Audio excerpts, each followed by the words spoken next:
and welcome to the SmartRecruiters Podcast, where we dive into the latest news and emerging trends in recruitment and talent acquisition. I'm your host, Ternynck, and today we are here with Jerome Turning, the founder and CEO of SmartRecruiters. Jerome has recently launched a new book titled Hiring Success: How Visionary CEOs Compete for Best Talent, which aims to empower CEOs with the tools and strategies needed to win in today's competitive talent market. In this episode, we'll talk about the link between talent acquisition and business success and the challenges organizations are facing when it comes to attracting and hiring great talent. We're also going to be talking about how the talent acquisition community can contribute and help fight the effects of the pandemic crisis. With that in mind, I invite you to sit back, relax, and enjoy it. Hi, Jerome. It's a great pleasure to have you here today. Thank you for joining us. Yeah, thank you for having me. Before we get started, for our listeners who don't know you, can you tell us a little bit about yourself and what is it that you are doing? Yeah, absolutely. So my name is Jerome Turning. I'm the founder and CEO of SmartRecruiters. We're the enterprise talent acquisition suite, basically the generational successor to applicant tracking systems. And based out of San Francisco, we were founded about 10 years ago. And we're really replacing the likes of Teleo, Brassring, and all the old first-gen iSIMs, provide all the first-generation ATS with a modern talent acquisition suite that combines ATS, CRM, marketing in one platform that helps customers acquire talent, manage their process, and make successful hires. So that's in a nutshell what I do. We have about 1,000 enterprise customers using SmartRecruiters today, mostly big companies, the likes of Bosch or IKEA, Visa, even LinkedIn actually uses globally to manage their own hires. Well, one thing that I find very interesting about SmartRecruiters is the fact that you have a very big coverage in terms of geography. So you have presence in US, in Europe, across the globe. Is this a key part of your strategy? Yeah, it's really important when you talk about ATS and talent acquisition suite that you actually have a global capability, right? Because the world is global, increasingly so. Yeah. And therefore, you need to be able to support customers and help them operate in their talent markets, wherever those talent markets are. And so, yes, very early on, we actually invested in having a platform that works globally. We're live in 37 languages. And supporting customers 24/7 around the globe. And our usage actually around the world is very evenly distributed between Asia, Europe, and Americas. I see. So diving into the topic, given the current context, one thing that's certain, that's uncertainty. What's your view of how is the current context impacting the talent acquisition market? What do you think is changing? Yeah, a couple of things are changing. The first one is we're flipping to a job-driven market, right? We've been in a candidate-driven market for a long time, where we are, surgically hunting for people, and it's really hard to find any kind of resource, right? Right now, we flip to another kind of market where if you post your job on any aggregator, you wake up the next morning, you have 500 resumes. And they're like, yeah, so what, right? Now you just got to read the 500 resumes. So we're actually flipping from a thrive to get some candidates in to a thrive to get the right candidates in, right? And that actually means that talent acquisition sourcing needs to operate much more strategically. I think this will actually seriously limit or challenge job posting as we know it. This model was already like, should I really advertise my job, right? If I'm hiring 25 flavors of salespeople, should I post 25 jobs and let the candidate pick which kind of product in which region do they want to sell? Or should I say we're hiring salespeople and then I pick which person? So do I use a CRM and a talent pool and then I market my jobs only to pre-qualified candidates, or do I expose my jobs to the market and let people decide, right? And I think this idea that you take your jobs and you expose them to the market is actually flawed when you think about it. And we're seeing TA leaders actually recenter their operations around talent pools, strategic advertising like you guys do, and filling in on top of the funnel. Now you have a pool of salespeople, a pool of engineers, a pool of, and you advertise your jobs only to pre-qualified candidates, right? And we're actually seeing a lot of that, and we are working with our customers to define a solution called the Smart Jobs, where you actually advertise your jobs only to pre-qualified candidates, right? Whether these are people from your talent pool or just from the market, but you're like, the goal is less candidates. Please don't send me 500 candidates. Is I think what TA is going to be asking in the next few quarters, probably years, quite frankly. And we can see a lot of content on LinkedIn and across the web that companies are more open into digitalizing processes internally, automating processes as a result of the current context. Do you think that that's something that will speed up digitalization in talent acquisition? Will company embrace new technologies faster? Yeah, there's clearly a trend towards digitalization of the recruiting function, right? I mean, for starters, the hiring freeze and the low hiring or slow hiring going on now is the perfect opportunity for TA leaders to actually upgrade their TA tech stack, right? We're seeing it in our market. So we're in the business of replacing your ATS. When you think about it, like replacing your ATS is like upgrading the engine of your car, right? It's a lot easier to do if the car is parked, right? And for the last 5 years, the car hasn't been parked. We were just busy hiring people. We had no time to actually even think about, I need a better system. So we're seeing TA leaders actually make a case to say, now is a good time to actually upgrade our ATS. We're just signed with a 100,000 employee fashion retailer out of Europe, actually one of the largest fashion retailers in the world. And we're like, hey, are you guys good? Are we doing this? And they're like, yeah, the stores are closed. It's perfect time. Let's go. Let's hurry up, right? Because they've been on teleo globally for decades. And now they're like, okay, perfect time to upgrade. And the business case for it, the ROI to upgrade your ATS is simple, right? It's like, hey, boss, I have this outdated ATS. We plugged in a CRM, another system, and now I have like 5 systems that I'm going to consolidate in one. The new system is going to convert candidates at least 50% better than our old ATS, which means I'll spend less money in advertising and sourcing. And it's going to drive collaboration with the hiring managers, which is going to make my recruiters, coordinators much more effective. So I reckon I probably restart with 2/3 of the team I had before. Here's the spreadsheet with the numbers. You go to the CFO, you show them this, and they go, yeah, good idea, go ahead, right? And actually, if they're honest, they might say, good idea, go ahead, and good that you came to see me because your name was on the spreadsheet as well, right? Because if you're not busy upgrading, what are you busy doing if you're in a hiring freeze? Yeah, actually, we see the same thing here as SmartRecruiters. So our customer success team was more focused on implementing new features that we have in our product to our customers. So they have more time to spend or embracing new features, new technology. So that's definitely a good thing. You are mentioning in your book that in your book, Hiring Success, the fact that it's highly important for leaders to hire great talent, which of course, if we would ask company leaders, do you want to attract the greatest talent that's out there? All of them will say yes. But in reality, we can see that that's not happening. So it's just a wishful thinking. Yeah. So, and this is actually why I wrote the book. I wrote the book for the simple fact 82% of CEOs put hiring top talent as their number one priority because they understand who you hire defines who you are. And at the same time, 80% of Fortune 500 believe they don't hire great people. How is that possible? That the CEOs say this is the most important thing and the companies aren't able to achieve that. Is it rocket science? And no, it's not rocket science. The problem is we've actually underinvested in recruiting, and we put recruiting as a back office function that is in HR somewhere They even power it with your HR system. It becomes a process like approving your vacation or your compensation or your career. But it's a sales and marketing process. You invest in recruiting to acquire great talent, just like you invest in marketing to acquire great customers, right?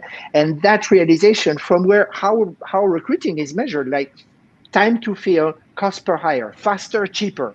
No, right? This is completely wrong. And I really felt, and this is what I explain in the book, and the book is really a book for the C-suite. It's like, you want to hire great people? Yeah, well, this is how you do it, right? And I think that this is how you do it intuitively. In reality, all TA leaders know how to do this, but they haven't been given the authority, the metrics, the technology, the investment to actually turn recruiting into a machine that is amazing at hiring a great talent. That's what we call hiring success, right? And that really is why compelled me to write this book. And I hope through this pandemic right now that we could bridge that gap, right? Because you're like, yeah, well, I have enough candidates. Exactly. That's exactly the point. Now is a good time to actually be really picky, really, really picky, right? Now is a time where you should actually say, oh, okay, I have one job. Let me see how great a person I can get on this market, right? This is exactly the moment where you need to focus on quality of hire rather than say, yeah, I got 500 resume, whatever, I pick one, we'll see, right? Which is unfortunately how recruiting has been treated in many organizations. So you think that in terms of KPIs, of the metrics that leaders should look at, there will be a change for cost optimization, the cheapest way, the fastest way, to more towards quality of hire, and yeah, it's always a triangle, right? It's cost, quality, and time. That's the same for every function, for many things. So the problem with recruiting is that we have driven this in the wrong direction, right? And we measure the wrong thing. So let me go through this, right? Cost per hire. My cost per hire is $3,225. I'm a CEO. Like, tell me, why should I care? Like, you can come next month and tell me, no, it's 2,722. Like, I don't care. You could make it zero if you want, right? So this is not the point. So you measure your budgets not on cost per hire, but on actual hiring budget as a percentage of the salaries of the people you are hiring. So now you can say, hey, boss, I'm spending 6% of my new hire salary in recruiting. Okay, so I'm thinking, all right, is that a lot? How does that compare to our competitors? Do they invest more?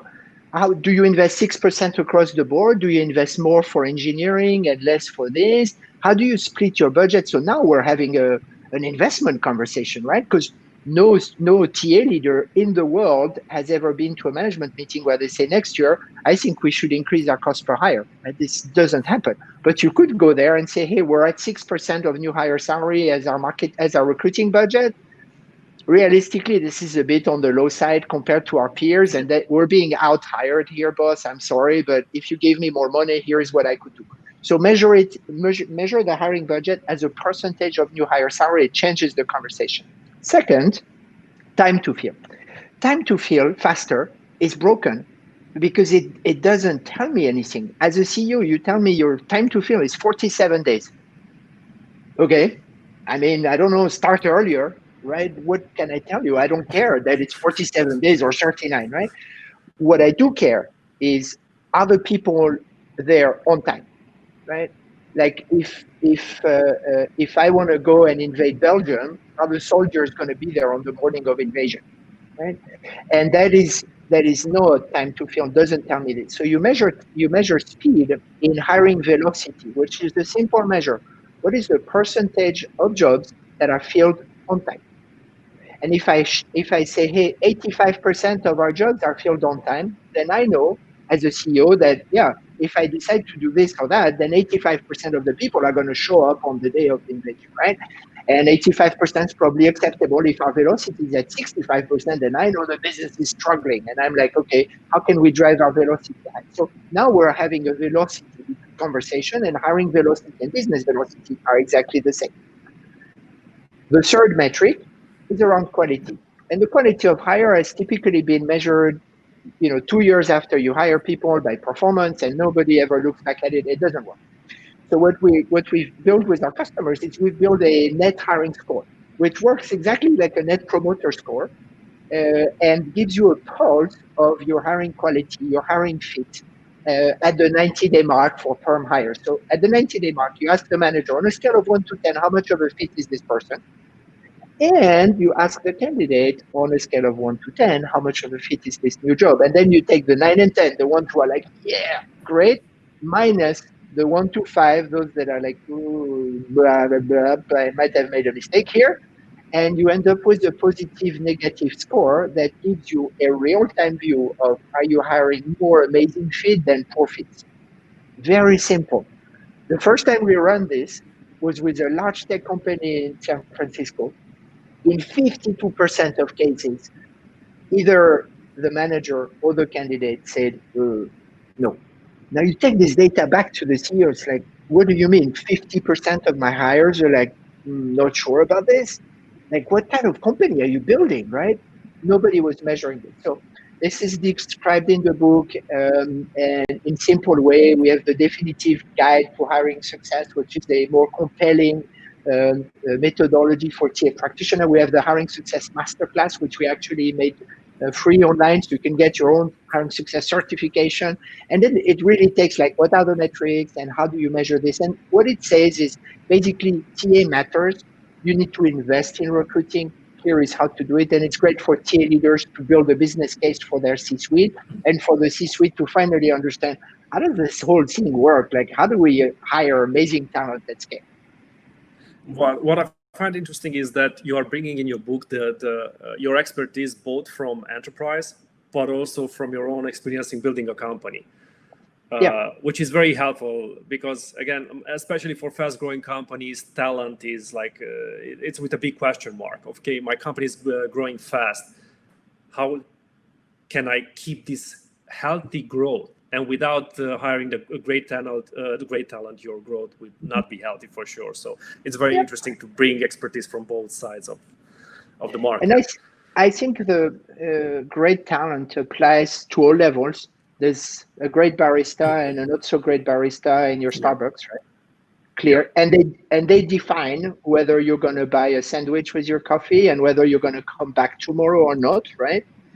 And there is a great CEO and a not so great CEO. Like, there is talent is all over the place, right?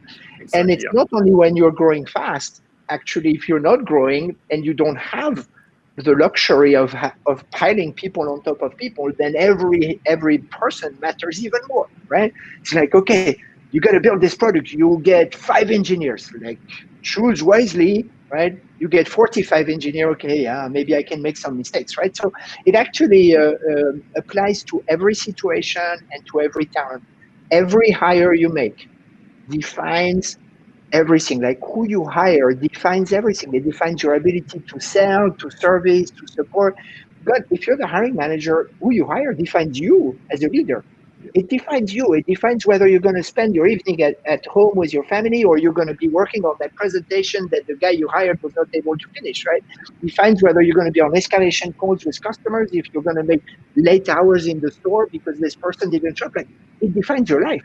Right? And hiring managers understand this very, very well, right? But they just don't know how to partner with TA to actually optimize that process. So we're basically encouraging recruiting to step up. And for me, you're right, as a recruiting professional and as a founder and CEO, I was able to put 2 and 2 together, and it's like, okay, I got to write a book about it. So. Yeah, well, I'm happy that you mentioned the fact that there are different segments within the market, but this has 100%. It's the case. So, for example, the perception, at least from my point of view, is that for IT companies, it's easier for technology companies to stand out, to create a work culture, and to attract talent. But actually, what's very interesting, we can see players from the retail industry who have a leadership that's highly focused on attracting the best talent, and they are building great work environments.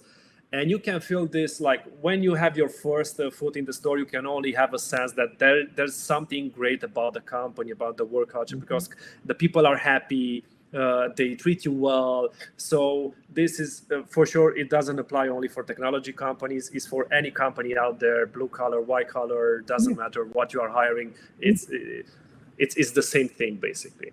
Yeah. I mean, I have a simple question on this topic, which I ask sometimes is like, have you ever met a jerk in an Apple store? No. Never. You just don't, right? You just don't, right? So it's really important, right? The simplest example, right? A retail associate, like, yes, actually, it's something they do. There's a bunch of things Apple does right, but the selection of their retail associate is actually really good. And obviously the onboarding and the training and the management, everything has to align, right? But it starts with who you hire, right? You can never hire somebody who's wrong and try to fix them, or you can hire the right person in the first place, right? Exactly. And one topic, and I think this is the most important topic today for us people in the talent acquisition space. There are a lot of people who have lost their jobs. We see there are millions and millions of people who have lost their job. What is it that we can do, technology suppliers in talent acquisition, companies, talent acquisition teams across the globe, how we can help? Yeah, it is actually a moment of truth, I think, for TA. Because when you think about it, TA, we're about connecting people to jobs. That's what we do, right? And well, right now, there's a lot of people that need to be reconnected to jobs. So I think there's three things that TA leaders can do today to help with the situation. The first one is internally step up to own internal mobility. Historically, internal hiring is often managed by HR, while recruiting or TA is for external candidates. Well, right now, you need to protect your employees and your employee base as much as possible, and you need to actually bring fluidity, transparency, and active marketing techniques into internal hiring, so you make sure that anybody in the company gets access to the opportunity. So if you're hiring somebody, like, make sure you first look inside before you look outside. It sounds easy to do, or it's easy to say, but it's harder to do. And for TA, it really is a step up. Like in most organizations, they don't really have a control over that. And they should say, hey, boss, I can do that. Like, you want to make sure that nobody gets hired externally. If we have the internal candidate, I know how to do that. I can build talent pools. I can bring fluidity. I can market jobs internally. Like, let me free internal mobility. One. Two, if you're in a layoff situation, step up to help your alumni and use your skill set and your technology. So bring all your alumni or your future alumni into a talent pool and start supporting them. You can support them by making the talent pool available to other companies. Airbnb chose to actually publish their directory of alumni, right? Well, that's a bold move. I love it. I think how many alumni Airbnb found a job because of this initiative? Perfect. You can do this more confidentially. You can share it with other recruiters. So take ownership of the alumni talent pool. And it's not hard. Just take your CRM. We've partnered with a number of our customers actually to do that. Like, use your CRM, build a landing page, get people, okay, you're an alumni, sign up, we will help you. And it's all on a voluntary basis. And then turn your TA, your recruiters, into alumni placement agents. Like, make the case to the CFO that this is the right thing to do. We're going to keep the recruiting team as they are today. We're not going to furlough or lay off anyone on the recruiting team, or at least a minimum amount. But we're going to ask them to step up and be a coaching, a mentor, an outplacement support to our alumni, right? These are two things that you can do internally: internal mobility and alumni management. The third thing is towards the market. If you've been made redundant, laid off, or you are furloughed, then use this time to do what you do best, which is help candidates land a good job, right? And there are many platforms that are being built where you can help. We launched, so we've donated our technology to numerous initiatives. I'll name a few, but we launched a website and an initiative called Recruiters, Recruiting Recruiters in the US, where all recruiters can actually sign up to get help from other recruiters. companies that are hiring recruiters right now, like healthcare and government and transportation, logistics. There's a bunch of sectors that are in hiring frenzy, can help, and they are being mentored and supported. We did a platform for in Lebanon, Jobs for Lebanon, which is actually picking up a lot of steam to hire people remotely in Lebanon, and it's a real initiative. And there, like literally, you have like I don't know, 20 volunteers that are helping candidates day by day and helping make connections. Use your time wisely, but help the community and help individuals land their job. I love the concept of mentorship and giving back in this moment. Yeah, that's great. I mean, I saw we are in the hiring process for in the US in New York, and as you mentioned, like Airbnb did, other companies did as well. So there's a great vibe between talent acquisition specialists. So I've talked with a bunch of them, and they were sending, "Hey, I have this list from this company, this list. Please take a look." So it's good that more and more people are connecting to help those who have lost their job. Before we close, I would like to ask you, how can people buy your book? Where they should so the book, Hiring Success, it's on Amazon, so you can easily get it on Amazon, or hiringsuccess.com. If you visit the website hiringsuccess.com, it has the methodology, it has a link to the book on Amazon, and it has the definitive guide, which is like a 300-page like real how-to guide, and you can sign up for the Hiring Success Masterclass. But this is a good read and a good gift for your CEO, actually. While they are sitting at home, just send them a book, and they will, if they read it, they'll definitely invest in recruiting. I guarantee that.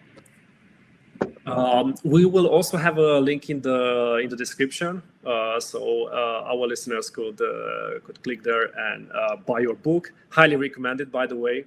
As a CEO and founder, Thank you. As we are growing, it's highly helpful to have your insights. As mentioned, it's important. It's not just like, okay, I should hire great people. You have to do it. It's not just in theory. You need to do it practically in order to have a healthy company. Jerome, thank you very much for taking your time. It has been a pleasure. Stay safe, and speak to you soon in another SmartRecruiters podcast. Absolutely. Thank you so much for having me, and good luck to you. Thank you. Thank you for joining us on this episode of the SmartRecruiters podcast. If you enjoyed it and found the information valuable, feel free to like, share, and subscribe. You can also reach out to us at smartrecruiters.com or check out our blog at smartrecruiters.com/blog. See you next time.